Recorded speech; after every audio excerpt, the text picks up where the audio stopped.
Hi, guys. Thanks so much for taking the time to speak with me. I'm really excited to learn all about your latest collection. Thank you. Hi. Yeah, I know we're excited to share a bit of info about it as well.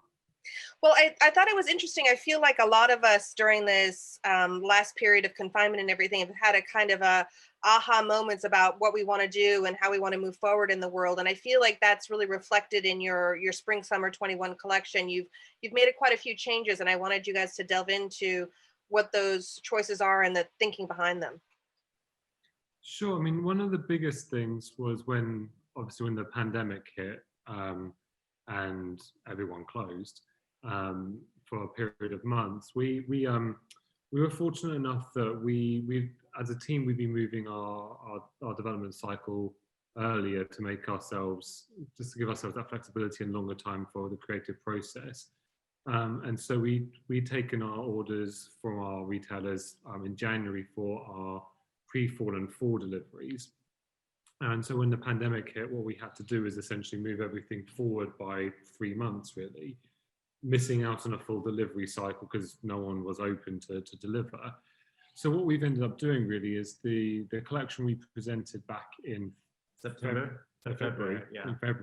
we had kind of split it in half, and half of it went on sale into shops in June, which was about 3 months late, and then the other half has gone into stores in October, so it's another 3 months late, really. And so we decided we wanted to have some kind of a storytelling opportunity, really, to kind of I don't know, something that felt honest. Yeah, we kind of felt the need to do something that was a bit personal and kind of really talk about how we're all feeling, really. Which is then Levi had the idea of doing this video. Yeah, so I mean, I don't know if you can detect by my faint accent, but I grew up in Texas. Yeah, I've been here for 15 years now, so we met at university. And as much as I enjoy living here, having family in different time zones, already you feel distant enough. And so when this situation happened, and then we felt the distance or I think Matthew had a small taste of the distance that I always had with my family. It became a discussion of like, okay, well, clearly family's so important, and we're all in this situation right now where we're understanding how distance can really help you to reflect on what's important in your life. And so we were toying with the idea of like originally flying my family over to the UK in August to do a shoot all together with Matthew's family and the people I guess my friends and family here. But then the lockdown lasted a lot longer than what we expected, and so we had to kind of improvise. And thankfully, this wonderful new platform Zoom had just become like this hot new topic, and we thought, it actually could be much more touching to do the shoot both in real life here in the UK and remotely with all my friends and family in the States who also are all in various cities. This is a story for our new world of kind of montage and video that you did, and this is all your friends and family. So people of different shapes and sizes and ages and ethnicity. So I personally found that really inspiring and felt very, very much of the moment and where we are, where we're really wanting to be very real with who we are, even if there are filters and things that we can do on Zoom. But I mean, I think there's that sense of wanting to have that connection with family and to show our clothing in real life existing as opposed to being styled to within an inch of their life. Yeah, exactly. And it was also, I think, hearing the stories that different people are going through, like my grandma, for example. I mean, there's a lot of people with loved ones who are elderly who had to really be quite careful and self-isolate, and she's very lonely. My mum and dad live quite close to her, so they've been able to help her out. But it's just that disconnection from society was really difficult for her, and I think they're really difficult for a lot of people. And I've always been quite close to my grandma, but from the beginning of the pandemic, I was like, well, I need to do more. I'll start FaceTiming her. So every single day since March, I've FaceTime, Dave. Sometimes maybe just for 5-10 minutes, but sometimes it's like an hour conversation, and it's you've got to take the good things that's come from this horrible situation, and kind of I feel fortunate that I've had this time to develop a stronger relationship with my grandma. Mhm. But then you've also got someone like Jasmine, who's Levi's best friend from high school, who's a relatively new mother, who's doing obviously with educating a kid who's supposed to be in kindergarten, but she's also a nurse, so she's seeing the horrors of this pandemic firsthand. So really kind of listen to these different stories, it's kind of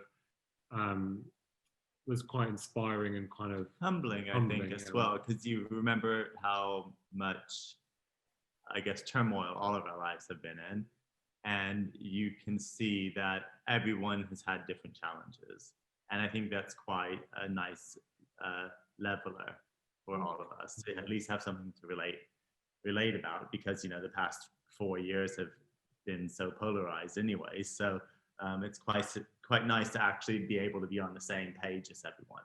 Mhm. I have to say, am I right? It's Georgia is her daughter. Is that right? Yeah, that's Georgia's right. my niece. Oh, well, your niece. I'm sorry. Okay. So this idea of family and connectivity, even from a distance, is also kind of, trickled down into the way people are thinking about their shopping experiences going forward to a certain extent. Is that I feel like people are wanting to buy less and be careful about what they buy, and things that will last longer. This idea of seasons and trends seems very, as they say in French, démodé.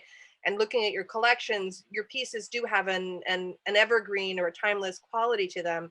And an extension of that, I'm understanding that you guys are also really pushing more into another focus, I think, of the millennials and Gen Zs, is this idea of sustainability and fair trade and being very eco-friendly as far as your collections. But I think even more so recently with these more recent collections, because it's been such a time of change and reassessment. Yeah, no, completely. Like, with something that we were discussing, I think, right when the lockdown first happened, is like, with the changes that have happened, everyone's going to be consuming a lot more, with a lot more consideration. And we'd always had a certain, we'd always had a sustainability within our brand. So we'd always had like degradable plastics, and we've always used organic cottons and things like that. Yeah. It's one of the things, I think, because we're, even though Levi's from Texas, it's very an English thing of not talking about it. It's in a way there's a responsibility to start talking about it more. And I think there's also, I think, from us as a brand, where sustainability is a really important issue for us. Social impact's been also one of maybe a bit more important for us over the years, and how we built our brand and the kind of way we interact with that. But it's one of those things that I think that there's so many companies kind of delving in and declaring themselves specialists almost.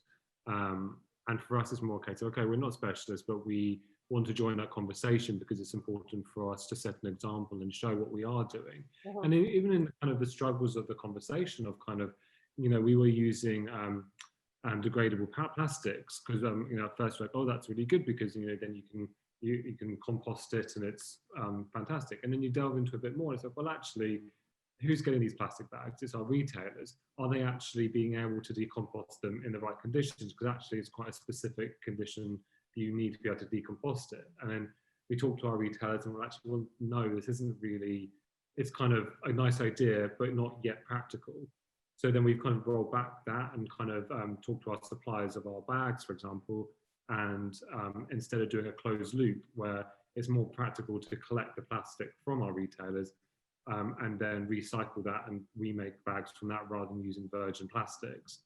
So really understanding the evolving conversation of that, and kind of, I think it's been really important, and kind of having the time through lockdown to, I guess, like this plastics thing, kind of think, well, we were doing this, is this actually doing the thing we wanted to do and actually making a positive impact rather than it's something that seems like it's positive, but actually, in the real practical sense of the word, when people actually going about their day and interacting with things, is actually working. But then also we've implemented a lot more sustainable fabrics within our collections as well. So like, you know, we always used BCI cottons, but we're now using a lot more organic and GOTS cottons.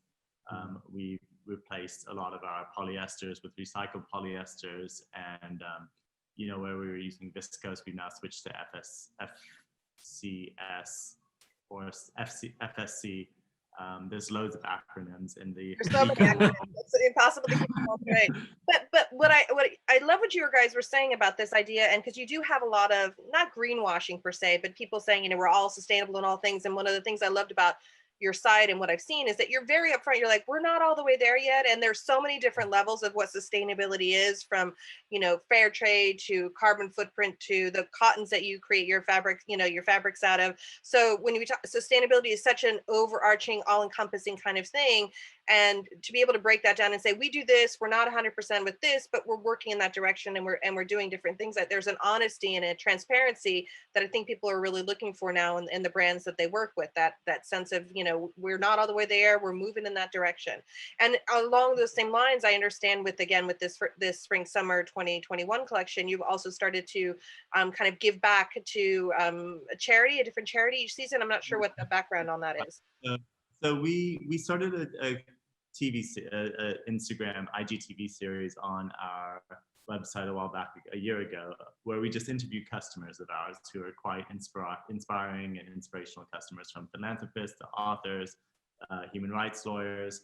I think we kind of fashion's is such an influential industry, and but then it's almost, you see the kinds of people that are pushed to the top as influencers, and then you kind of, we've both kind of always looked at these kind of people and thought, well, are they really that inspiring, or were their dads just rich and they were, you know, pretty?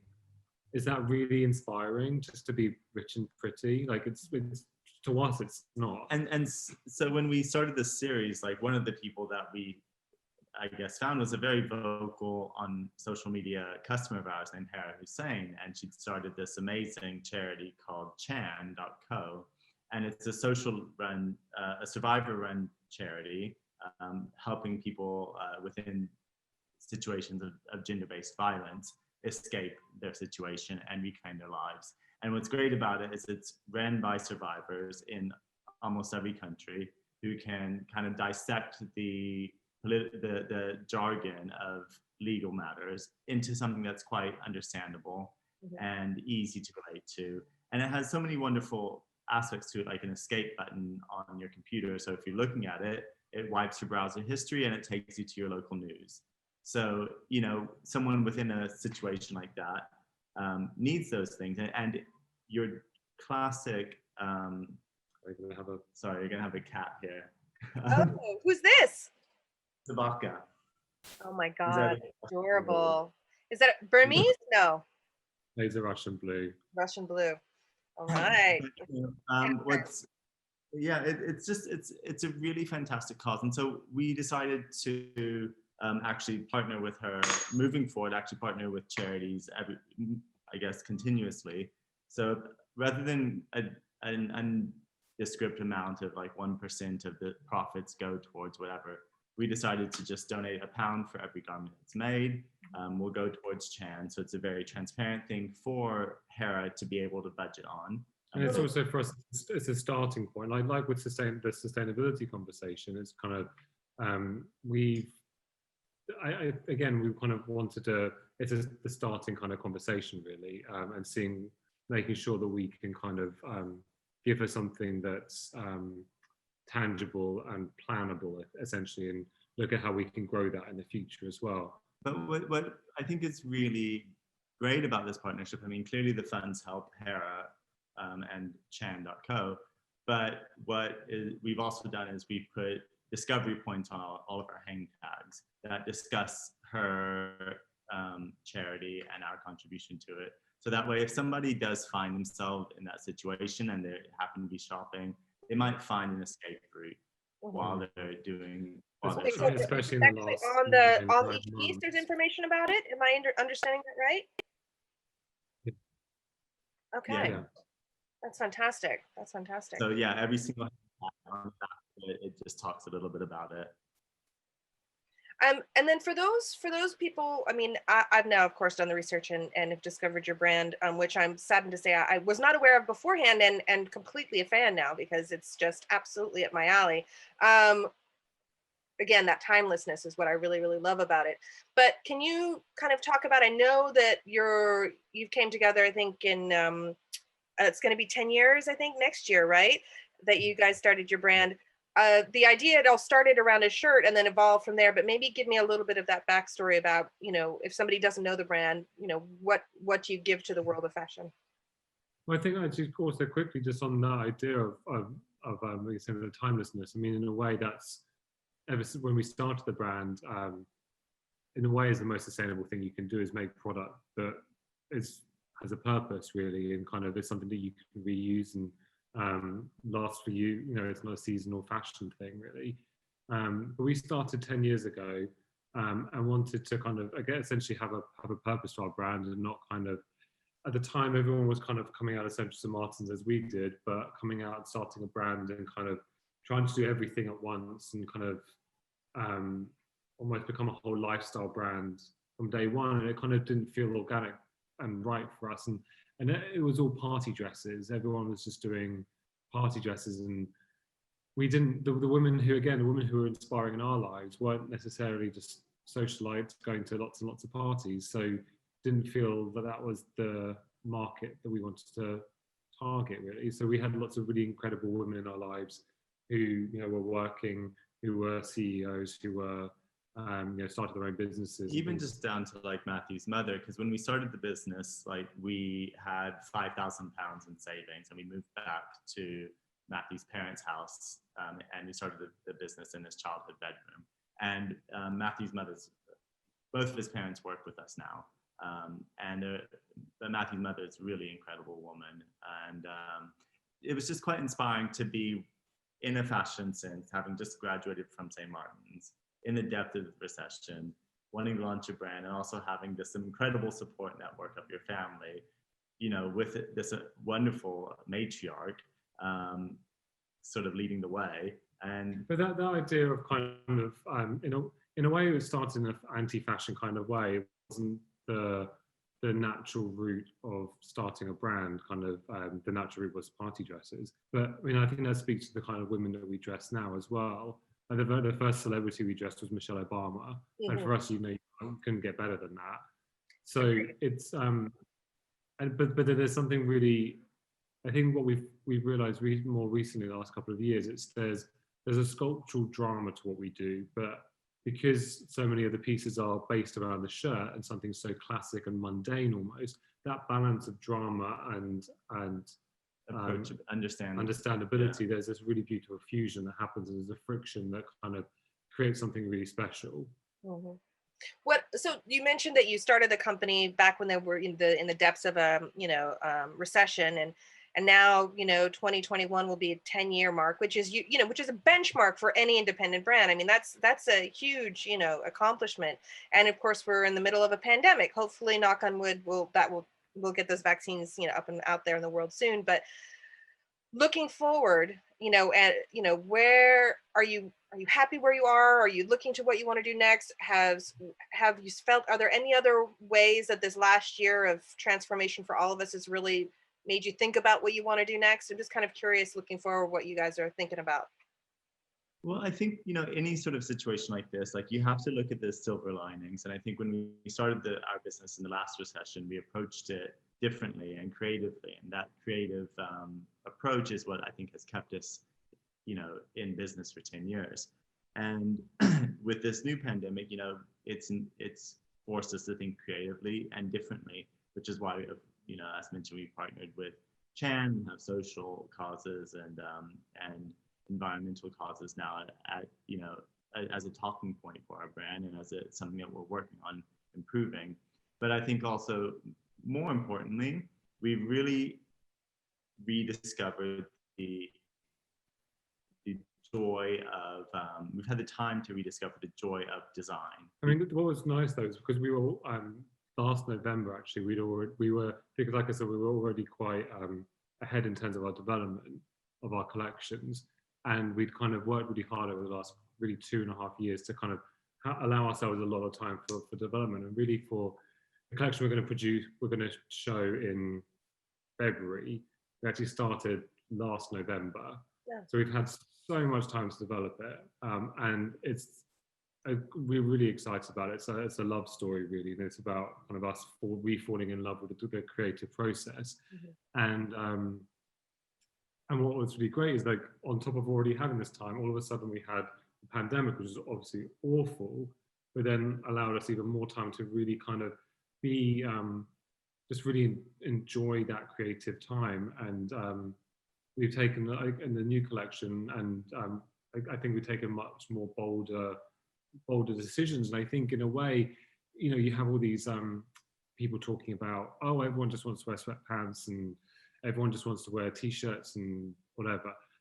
We can't, that's not our brand. I think it's not really why we got into fashion, just to make product for product's sake. And I think really in the last couple of years, as we were building our brand, we were creatively expressing ourselves, but there was also a product behind it. And I think at some point the business was maybe taking the lead in the conversations, whereas really in the last year, that's kind of taken a back seat, and we've realized, understood that creativity was always the driving force, and kind of as the center stage, really. And having this extra time to kind of, I guess, recrown it has been really enjoyable, really. Mm. So I think we've kind of, it's one of those things when with the pandemic, there's so many, from a small independent business, there's so many risks out there of, a large department store going out of business, all of a sudden that will put us out of business. So if that was to happen, you might as well go out doing something you love doing. So I think it's helped us to make bolder choices. Do you know what I mean? So, well, are you speaking to that? I mean, it's true. Department stores are closing. I know Printemps and is closing. I don't know how many stores in France and other places, and the way people shop is very different. We're talking about Zoom and direct to consumer. Are you guys moving more in that direction? Do you feel that that's kind of the future where your brand lies, where it's that direct connection to the consumer, or do you still feel like it's important to have that in-store brick and mortar kind of thing? I think there's always going to be a discovery point and a trust that comes with working with wholesalers who have cultivated that local customer. I mean, we've seen during the pandemic that a lot of the really small regional stores who, maybe place, smaller orders, 30 to 50 unit orders, were the ones during the pandemic that were doing reorders during the lockdown, because their local they knew their customers so well, mm-hmm. and they were there to support it. So those customers find us through those wholesalers, and we want to continue that relationship. Of course, we've always had we absolutely love our direct consumer customers, because some of them actually become good friends and visit us when they're in London. And that's something we want to continue to cultivate, but it's a very slow process. We have seen an uptick since the pandemic, because I think a lot more consumers are thinking, if they're going to spend their money, they want to spend it directly with the brand. Mm-hmm. And we won't complain about that.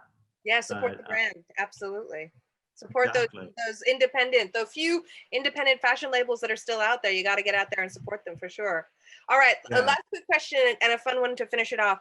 So, okay, 10 years, you're putting, focusing back in on the creativity and what brings you joy and how you create your collections. But what are you guys going to do to celebrate? Oh God. Hopefully be able to hunt people. Like, we're thinking day to day still here, like, we got maybe plan next week's agenda. That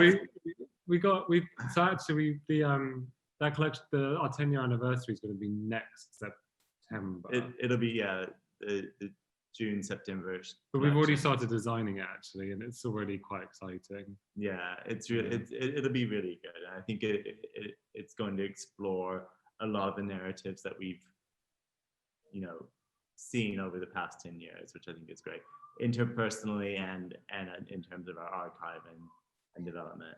Well, going off of Matthew's, like hugging people being your highlight, I hope that I'll be there for that collection, that I can see it live and in person and give you hugs in person. And I wish you all the best and congratulations with the, hitting the 10-year mark and really listening to your inner voices and focusing on the creativity and the sustainability and giving back. I think those are all touch points that are going to have me speaking to you another 10 years time, talking about your 20th. So thank you so much. Thank you so much. Lovely speaking.